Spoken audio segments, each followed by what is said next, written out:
வணக்கம் ஃப்ரெண்ட்ஸ். தீபம் நா. பார்த்தசாரதி அவர்கள் எழுதிய துளசி மாடம், அத்தியாயம் 6. யாரும் எதிர்பாராத விதத்தில் கமலி திடீரென்று குனிந்து விஸ்வேஸ்வர சர்மாவின் பாதங்களை தொட்டு கண்களில் ஒற்றிக்கொண்டு வணங்கினாள். பக்கத்து திருமண மண்டபத்தில் கெட்டி மேளம் முழங்கிக் கொண்டிருந்த அந்த மங்களமான வைகையறை வேளையில் ஒரு மணமகளை ஆசீர்வாதம் செய்வது போலத்தான் சர்மாவும் அவளை வாழ்த்தியிருந்தார். சர்மாவின் மனம் ஓர் இனிய திருப்தியில் நிறைந்திருந்தது. கமலி கீழிறங்கி நின்றதும் அவளது அழகிய உடலிலிருந்து பரவிய வசீகரிக்கும் தன்மை வாய்ந்ததொரு சென்ட்டின் நறுமணம் புழுதி படிந்த அந்த ரயில் நிலையத்து பிளாட்பாரம் முழுவதும் பரவியது. பந்துக்கள், உற்றார் உறவினர்களில் யாராவது ஓர் இளம்பெண் திருமணமான புதிதில் வந்து தம்மை வணங்கினால் தயக்கமில்லாமல் என்ன ஆசீர்வாத சொற்களை அவர் வாய் முணுமுணுக்குமோ அதே ஆசீர்வாத சொற்களைத்தான் இப்போதும் கூறியிருந்தார் அவர். முயன்றால் கூட அவர் வித்தியாசமாக நடந்து கொள்ள முடியாது போலிருந்தது. இது விஷயத்தில் அவர் மனமே அவருக்கு எதிராயிருந்தது. வசந்தியை பார்த்ததும் கமலி அப்படியே கட்டி தழுவி கொண்டாள். ரவிக்கு வேணும் அம்மாவும் கமலிக்கு வசந்தையும் மாலை அணிவித்தனர். வெல்கம் டு சங்கரமங்கலம் என்று கை குலுக்குவதற்கு முன் வந்த வேணும் அம்மாவிடம் புன்னகை பூத்த முகத்துடன் hand shaking is not an Indian custom என்று கூறி கை கூப்பினாள் கமலி. தங்கை பார்வதியையும் தம்பி குமாரையும் ரவி கமலிக்கு அறிமுகப்படுத்தினான். பார்வதியின் முதுகில் பிரியமாக தட்டி கொடுத்து அவளிடம் தமிழிலேயே பேசினாள் கமலி. குமாரிடம் அன்பாக அவன் படிப்பை பற்றி விசாரித்தாள்.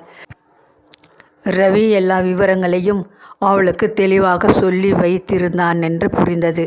எந்த வினாடியிலும் எதற்கும் அவள் குழப்பமடைந்து தடுமாறவில்லை. அங்கே புதிதாக முதல் முறை அறிமுகமாகி பேசுகிறவர்களிடம் பதில் பேசுவது போல கமலி பேசவில்லை. தெரிந்து பலமுறை பழகிய குடும்பத்தை சேர்ந்த உறவினர்களிடம் பேசி பழகுவது போல சுபாவமாகவே பேசி பழகினாள் அவள். ஸ்டேஷன் பிளாட்பாரத்திலே ஒரு சிறிய கூட்டம் கூடிவிட்டது. வித்தியாசமான நிறத்தில் வித்தியாசமான நடை உடை பாவனைகளோடு யாராவது தென்பட்டால் சிறிய ஊர்களில் ஒவ்வொருவரும் நின்று உற்று பார்ப்பார்கள். இந்திய கிராமம் என்பது ஆவல்கள் நிறைந்தது. ஒவ்வொருவரையும் ஒவ்வொரு சமயத்திலும் கூர்ந்து கவனித்துவிட விரும்பும் அக்கறையும் அவகாசமும் உள்ளது. கிராமங்களின் இந்த ஆவலுக்கு சலிப்பே கிடையாது.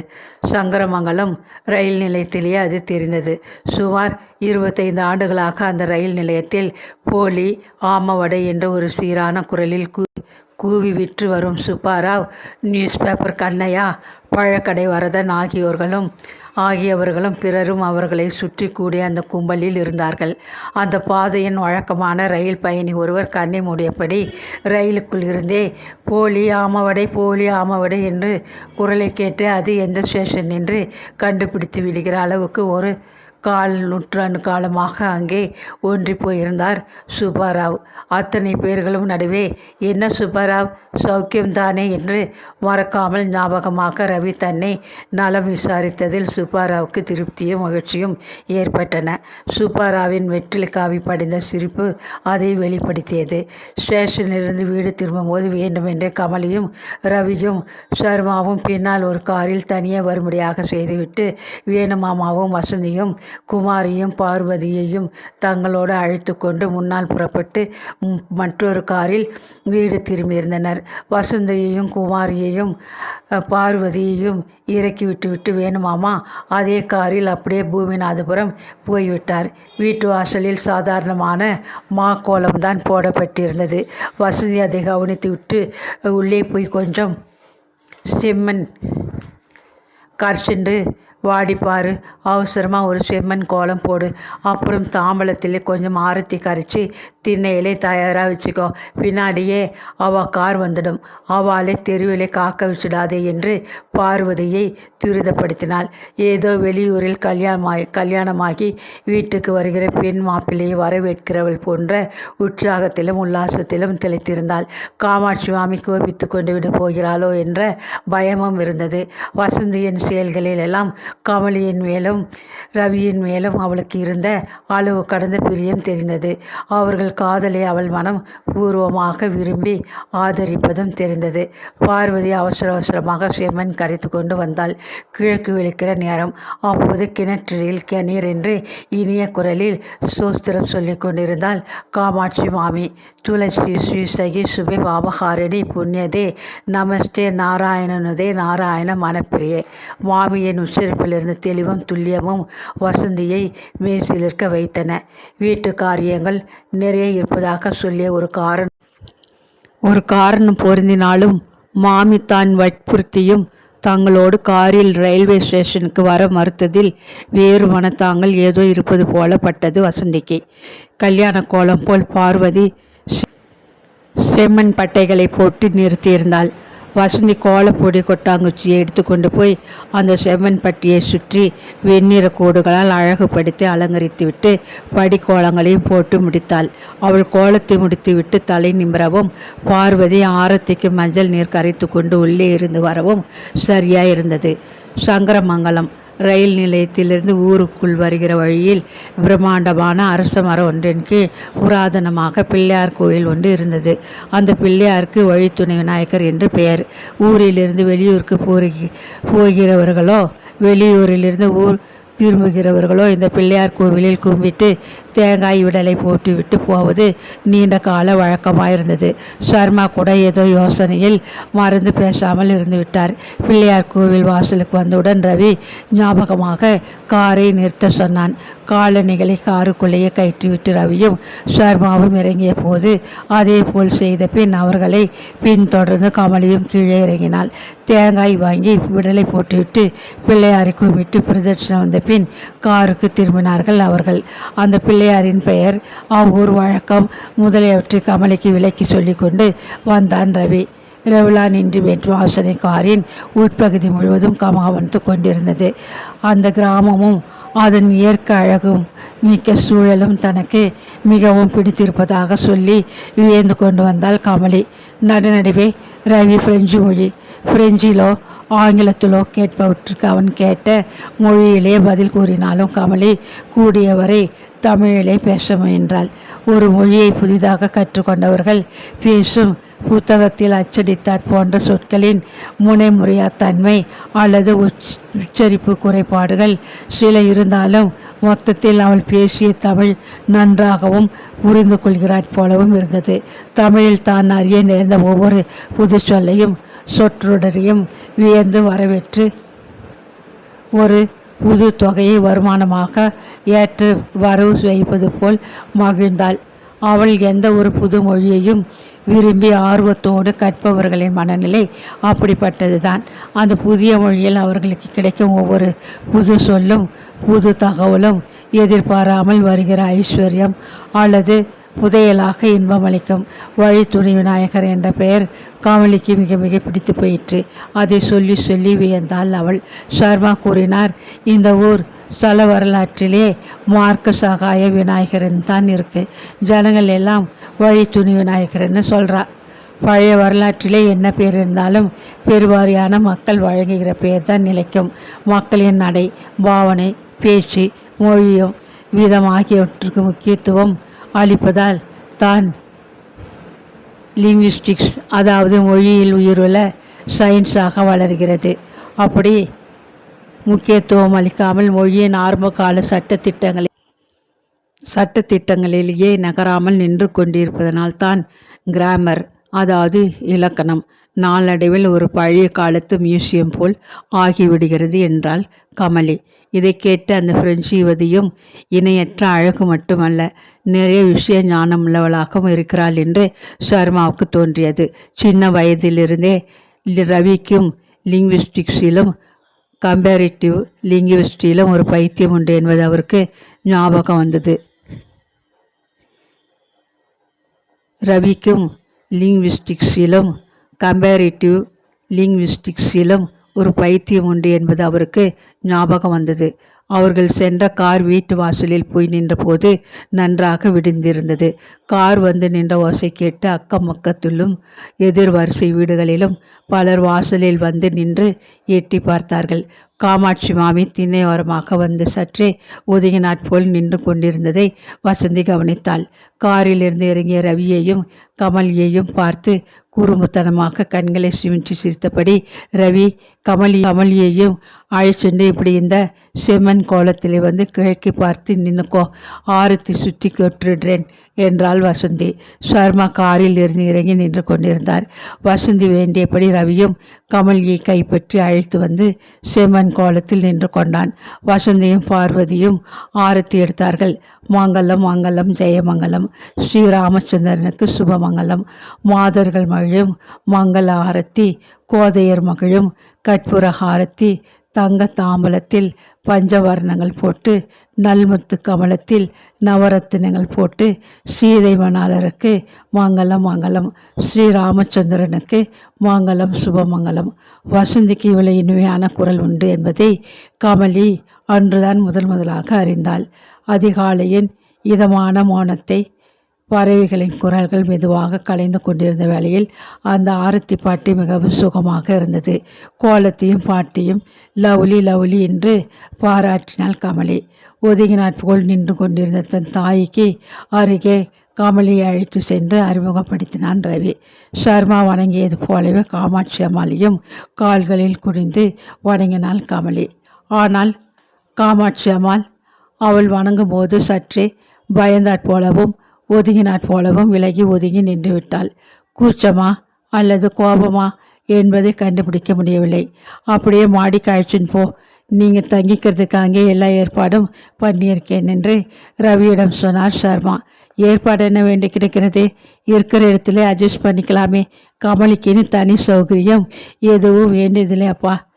S, I am tired of luxurious and money headed life என்று கமலியும் ரவியோடு சேர்ந்து சொன்னாள். ஆனாலும் சர்மா சொல்லி ஏற்பாடு செய்திருந்தபடி ரவி கமலி சம்பந்தப்பட்ட பெட்டிகள் சாமான்கள் எல்லாம் மாடியிலே கொண்டு போய் வைக்கப்பட்டன. முதல் நாளே வசந்தி சொல்லியிருந்ததால் குமார் தன் கல்லூரிக்கும் பார்வதி பள்ளிக்கூடத்துக்கும் அன்று லீவு போட்டிருந்தார்கள். வசந்தியும் கூட இருந்தால். சிரமப்பட்டு இதெல்லாம் எதுக்கு பண்ணினேலப்பா? Motor over head tank, attach bathroom, dining table இதெல்லாம் வேணும்னு நான் எழுதலையே. கமலி ரொம்ப ஃப்ளெக்சிபிள் டைப். இருக்கிற வசதிக்கு ஏற்றாப்புல எங்கேயும் அட்ஜஸ்ட் பண்ணிக்க அவளால் முடியும். இருந்தாலும் முறை மரியாதை நாகரிகம்னு இருக்கே, என்னாலே முடிஞ்சது பண்ணினேன். வேணுமாமாவும் வசந்தியும் கூட சில யோசனைகள் சொன்னான். மாடி அறை முகப்பிலே சர்மா புதிதாக செய்து போட்டிருந்த நாட்காலிகளில் அப்போது எல்லோரும் உட்கார்ந்து கொண்டிருந்தார்கள். அப்பா, உங்ககிட்ட சொல்ல சொன்னார் ரவி.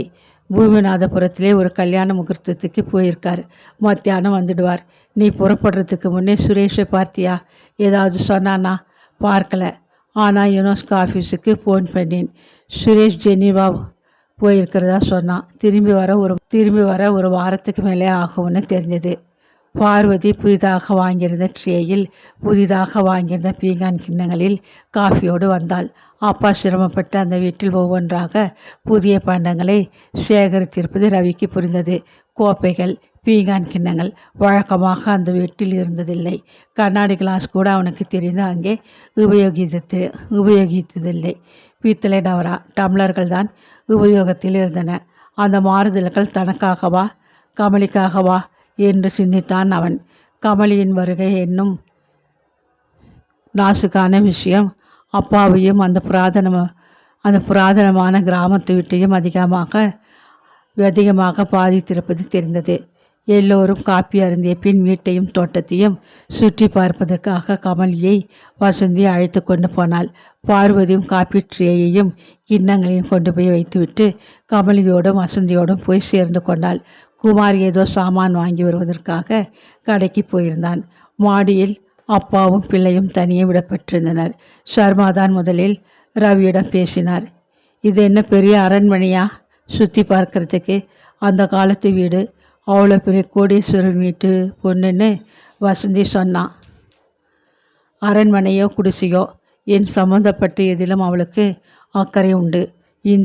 இந்திய கலாச்சாரம், இந்திய கிராமங்கள், கிராமத்து வாழ்க்கை எல்லாத்துலேயும் கமலிக்கு கொள்ளை ஆசையப்பா. உங்கள் அம்மாட்ட நான் முழு விவரமும் சொல்லலை. உன்னோட 2வது லெட்டரை படித்து காமிச்சேன். படத்தை பார்த்தா. யாரு தெரிஞ்சவளா?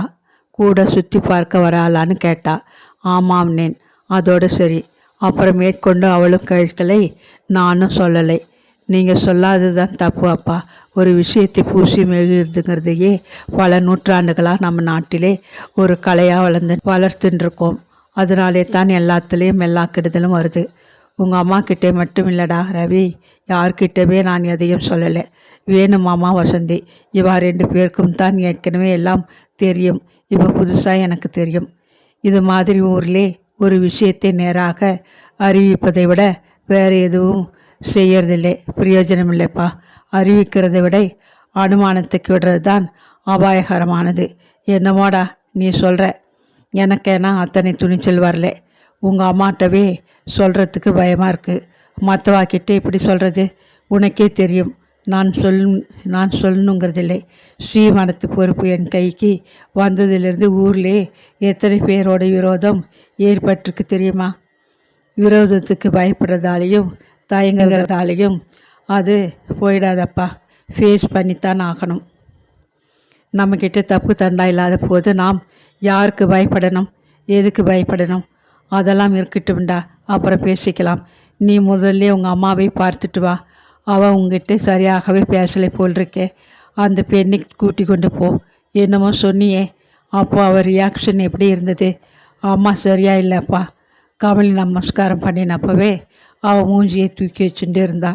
தெரு வாசல்லே வச்சு அவகிட்ட விவாதம் பண்ண வேண்டாம்னு நானும் அப்போது பேசாமல் விட்டுட்டேன். செம்மண் கோலம் ஆரத்தி எல்லாம் கூட வேணுமாமா பொண்ணும் நம்ம பார்வமாக தான் பண்ணியிருக்கா. காமுக்கு இதெல்லாம் பிடிச்சிருக்காது. உன் கல்யாணத்தை பற்றி அவள் என்னென்னமோ சொப்பனம் கண்டுருக்கா. தெருவை அடைச்சி பந்தல் போட்டு 4 நாள் கல்யாணம், நலுங்கு, மஞ்சள், தேங்காய், ஊஞ்சலோடு பண்ணணும்னு அவளுக்கு ஆசை. யார் வேண்டாம்னா?